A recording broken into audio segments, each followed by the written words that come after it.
The rant is go! On July 27th and 28th, Nintendo outlined their plans to drop the 3DS price point by $80 in the US and 10,000 yen in Japan. Both cuts lower the price by about 1/3 and only 5 months into the life of the portable console.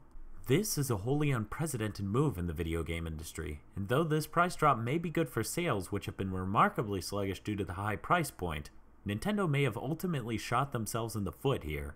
Let me go into how this scenario came about, and why this may be a major slip-up for Nintendo. For those who don't know, Nintendo has never sold any piece of hardware at below the cost of production. That was a strategy first introduced to the industry by Sony, who adopted the loss leader paradigm invented by King Gillette with his razor and blades business model. They sell the hardware at a loss to stimulate more unit sales and make back their money on the games. Nintendo, however, always sells at a profit. Not normally a very wide margin, but with the 3DS they sold at an estimated $80 profit per unit. Because of this, and the unit's lackluster appeal, the 3DS's sales have been fairly shitty. Nintendo is sitting on a crap load of units and they aren't moving, so to avoid the product outright failing, they decided to drop the price and take a hit on every unit sold.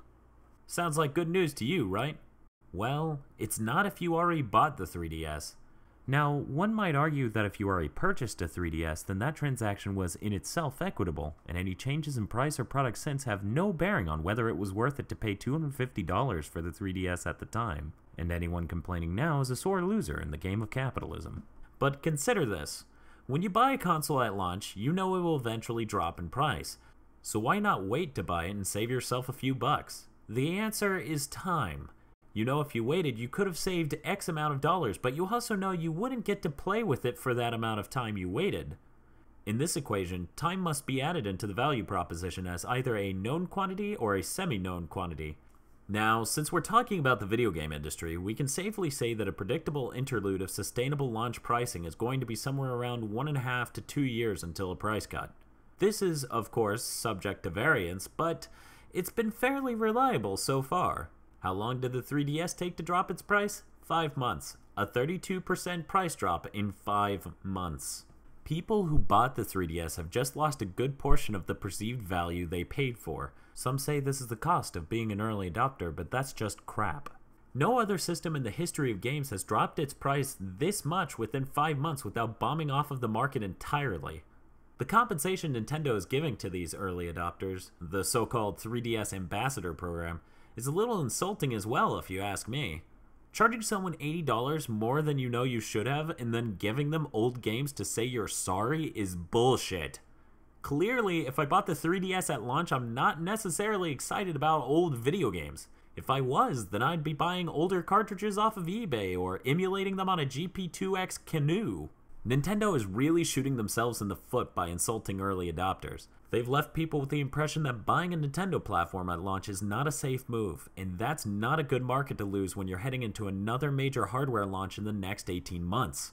The Wii U is already a little confused demographically speaking, with its debut at E3 clawing for both the mainstream and the hardcore. The last thing it needs is to piss off the early adopters.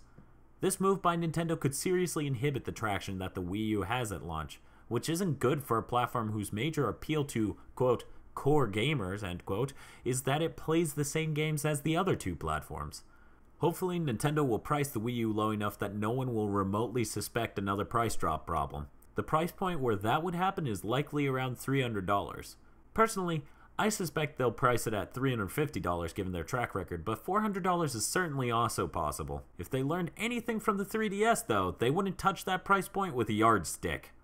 So here's the interesting thing to look out for. If the 3DS sells well after the price drop, then it was a price problem. If it doesn't, then that could mean one of three things.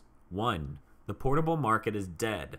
This is what everyone has been saying since the iPhone tricked them into thinking it was a legitimate gaming platform. This could be true, or a complete pile of bullshit. 2. 3D is bullshit. This is what everyone has been saying since ever.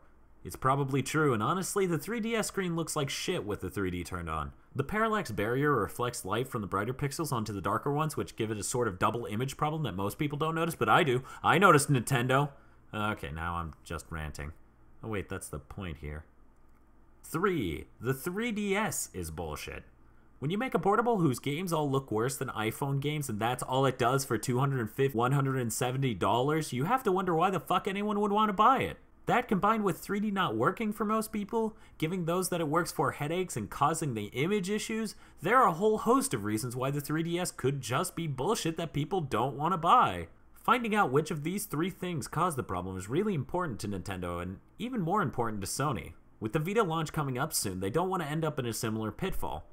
I personally don't think they will, with more visually apparent appeal, with pretty graphics, OLED screen being gorgeous, and 2 analog sticks, but only time will tell. Well, that's my rant and thanks for listening. For more videos, go to gigaboots.com.